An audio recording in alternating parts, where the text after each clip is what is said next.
everything you need to know about Zinedine Zidane.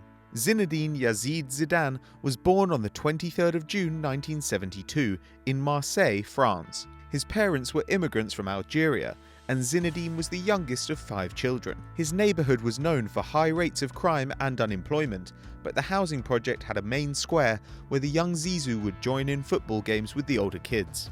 Spotted at a training camp by a scout from Cannes, Zidane joined the club's youth academy. He was often mocked for his race and background, and spent his early days at Cannes on cleaning duty for punching an opponent. But his talent was obvious, with a scout saying his feet spoke to the ball. Before long, he was in the first team, and the club reached their highest position ever, finishing 4th in Ligue 1. Bordeaux picked him up in 1992.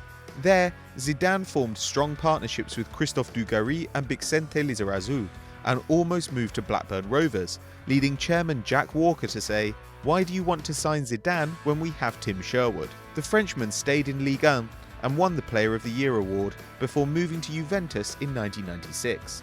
The old lady won Serie A in Zidane's first 2 seasons, but twice lost in the Champions League final to Borussia Dortmund and Real Madrid. Nonetheless, Zidane was now world famous, with a magical touch and supernatural ability to find space. He won the Ballon d'Or in 1998. Inevitably, Real Madrid began to sniff around, and they crowned their already glittering squad with Zidane in 2001, when they forked out €75 million for the 29-year-old, a fee which is still one of the largest ever paid. Madrid legend Alfredo Di Stefano said he plays as if he has silk gloves on each foot, and Zizou wrote his name in Madrid history when he scored a spectacular, unstoppable volley against Bayer Leverkusen in the Champions League final to win the trophy at last. Alongside Figo, Beckham and Ronaldo, he added a La Liga title the following year, and 3 years later, at 33, Zidane scored 9 and assisted 10 in his final season. The fans at his final game held up a banner saying, "Thanks for the magic." Zidane got his break for the French national team when Eric Cantona was suspended for kicking a fan. Zizou took over the number 10 position and made it his own. The World Cup in 1998 was his greatest achievement. Despite being sent off for slapping an opponent in the group stage, he returned to lead the team to the final, where he scored twice to give his country its second international trophy after Euro '84. And 2 years later, France won Euro 2000. Zidane went on to play in a World Cup final again in 2006 when France faced Italy, but taunted by Marco Materazzi, the young, short-tempered Zidane reappeared, and he headbutted the Italian, earning a red card. France lost, and Zidane retired from professional football. But he wasn't done with the game, and played in charity matches around the world before making the move into coaching. He became sporting director at Real Madrid, then assistant to Carlo Ancelotti.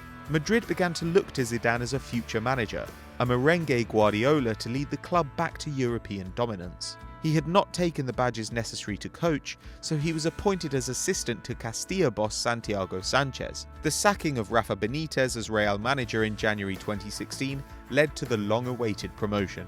Zidane became the head coach of Real Madrid.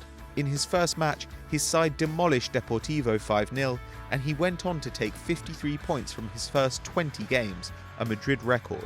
Zidane won his debut Clásico, and Real saw off Man City on their way to the Champions League final, squaring off with the Atletico of Diego Simeone, an old rival of Zizou's from their playing days. It's hard to know what management has in store for Zidane. The expectations of Madrid fans are sky high, and their warm memories of the man who once wore the number 5 will not soften the criticism if his team disappoints. But Zidane's story is a timeless football fairy tale, the angry kid from the ghetto who grew up to become the world's best player. Thierry Henry once said, "In France, everyone realizes that God exists, and he is in the French national team." Whether Zidane can maintain his legend or even enhance it remains to be seen, but his genius will never be forgotten. So that was everything you need to know about Zinedine Zidane, but who should we do next? Let us know in the comments below. And if you enjoyed this video, click right here to watch last week's Everything You Need to Know on Zlatan, the legend Ibrahimovic. And as always guys, please do like and subscribe.